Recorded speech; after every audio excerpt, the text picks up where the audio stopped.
विधानसभा निवडणुकीनंतर राज ठाकरे यांनी एक विधान केलं होतं, जे आम्ही केलं, की मतं जातात कुठे, मतं गेली कुठे.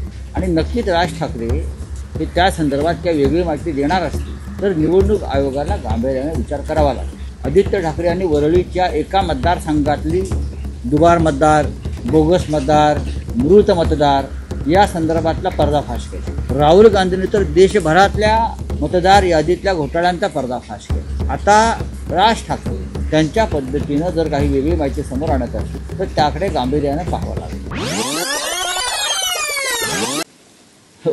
1 तारखेला मोर्चा आहे, नोव्हेंबर,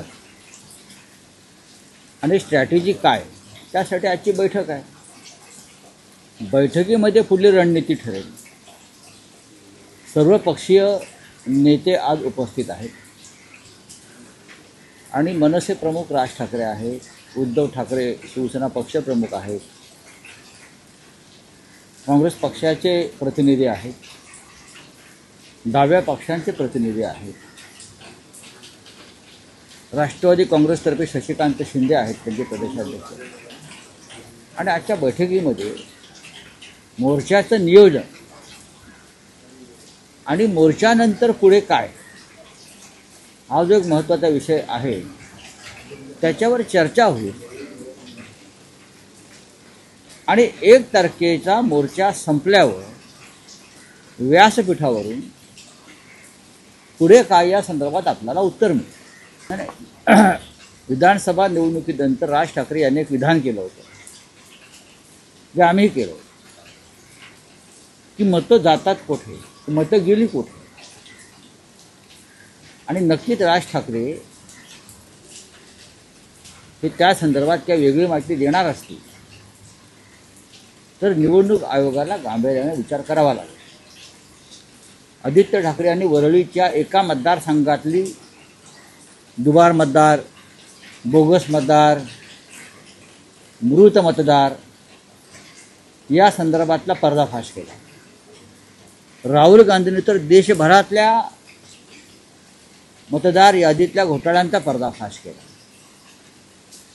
आता राज ठाकरे त्यांच्या पद्धतीनं जर काही वेगळी माहिती समोर आणत असेल तर त्याकडे गांभीर्यानं पाहावं लागेल.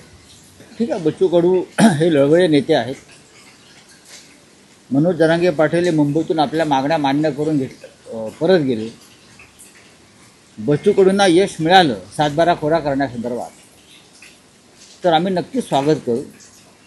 कारण 7-12 कोरा ही संकल्पना आणि संज्ञा शिवसेनेची, उद्धव ठाकरे साहेबांची, की 7-12 कोरा झालाच पाहिजे यासाठी आम्ही सातत्यानं संघर्ष करतो.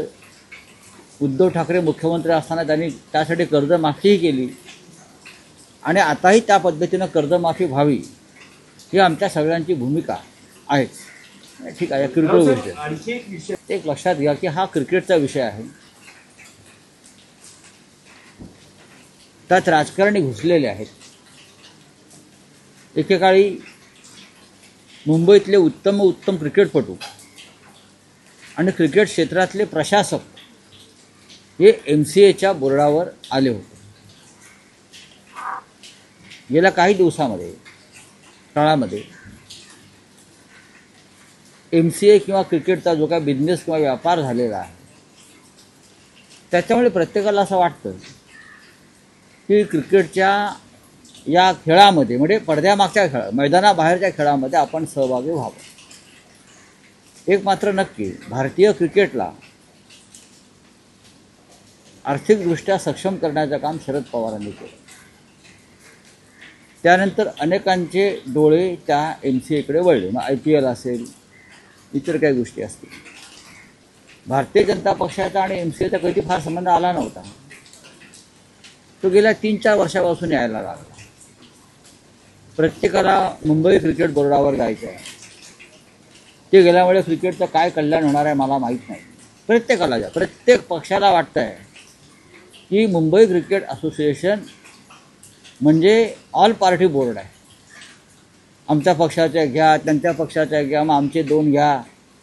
त्या बोर्डावर ऑल पार्टी डेलिव्हरी. 100%. मी आज पक्षाचा संबंध तसा डायरेक्ट मानत नाही, पण प्रत्येकाला वाटतं की मी तिथे पाहिजे. चला, थँक्यू.